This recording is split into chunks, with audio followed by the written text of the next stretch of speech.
आज के वीडियो में देखेंगे रासायनिक अभिक्रिया एवं समीकरण। महत्वपूर्ण प्रश्न 21 से 25 तक।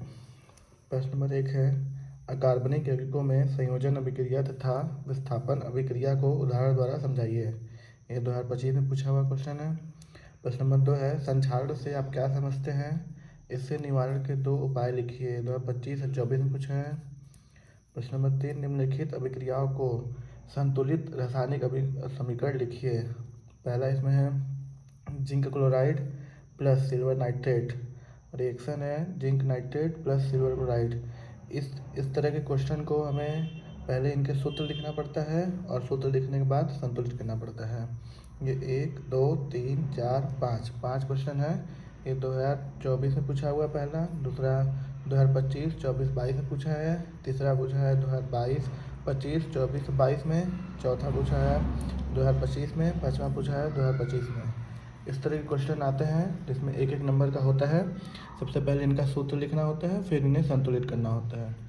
फिर प्रश्न नंबर 4, ऊष्मीय अपघटन को संक्षेप में समझाइए। ये 2025 में पूछा है। फिर प्रश्न नंबर 5 है, विस्थापन अभिक्रिया तथा द्विविस्थापन अभिक्रिया पर संक्षिप्त टिप्पणी लिखिए। 2024 और 15 में पूछा है। कभी कभी इनके विस्थापन और द्विविस्थापन में अंतर भी पूछ देता है। फिर प्रश्न नंबर 6, संक्षारण विकृगंधिता तथा रिडॉक्स अभिक्रिया, इसको समझाना होता है 2025 24 22 में। ये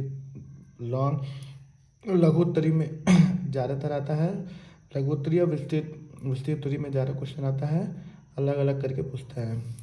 फिर प्रश्न नंबर 7, निम्नलिखित रासायनिक समीकरणों को संतुलित कीजिए। तो ये पहले से ही सूत्र लिखा है, इसे बस संतुलित करना होता है। दोनों तरफ देखकर कितना कितना होगा संतुलित करना होता है। इसमें 1 2 3 क्वेश्चन है, ये कई बार पूछे हैं, इसको रख दिए हैं। इसी तरीके से ये है, इसमें पहले क्या करना है, संतुलित करना है। संतुलित करने से पहले इनके सूत्र लिखने होते हैं। सूत्र लिखने के बाद यहाँ पर एक और अभिकर्मक होगा जिससे मिलकर के जिप्सम बनता है। इसी तरीके से 5वें में है, जैसे पहले वाले में है प्लास्टर ऑफ पेरिस प्लस यहाँ पर क्या होगा, ये हमें भरना होगा, उसके बाद जिप्सम बनता है। फिर है प्रश्न नंबर 5, मैग्नीशियम प्लस हाइड्रोक्लोरिक अम्ल, ये रिएक्शन होकर यहाँ उत्पाद क्या बनेगा, प्लस हाइड्रोजन। ये 2025 पूछा है। ये फिर प्लस 1 नंबर की तरह आता है। ये sodium sulphate plus barium chloride, ये रिएक्ट होकर बेरियम सल्फेट और प्लस एक और उत्पाद बनता है, वो हमें भरना होगा यहाँ पर। प्रश्न नंबर 6, जिंक प्लस सल्फ्यूरिक अम्ल, जिंक सल्फेट रिएक्शन करके जिंक सल्फेट बनता है, प्लस एक और उत्पाद बनता है। ये 2024 पूछा है। क्या होता है जब क्या होता है जब, इस तरीके से क्वेश्चन जरूर आता है, 1 2 2।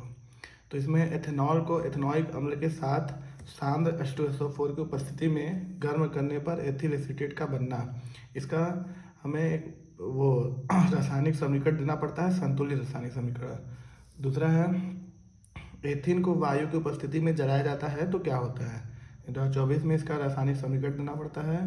प्रश्न नंबर 3 है, नाइट्रोजन हाइड्रोजन गैस से सहयोग करके अमोनिया बनाती है, इसका हमें रासायनिक समीकरण देना पड़ेगा। 2025 में पूछा है। फिर लेड नाइट्रो गर्म करने पर क्या होता है, ये बताना है। फिर प्रश्न नंबर 8 है, ऊष्माक्षेपी एवं ऊष्माशोषित अभिक्रिया का अर्थ क्या है, उदाहरण बताइए। 2025 और 24 पूछा है। ये इतने ही क्वेश्चन हैं जो बार बार पूछते हैं।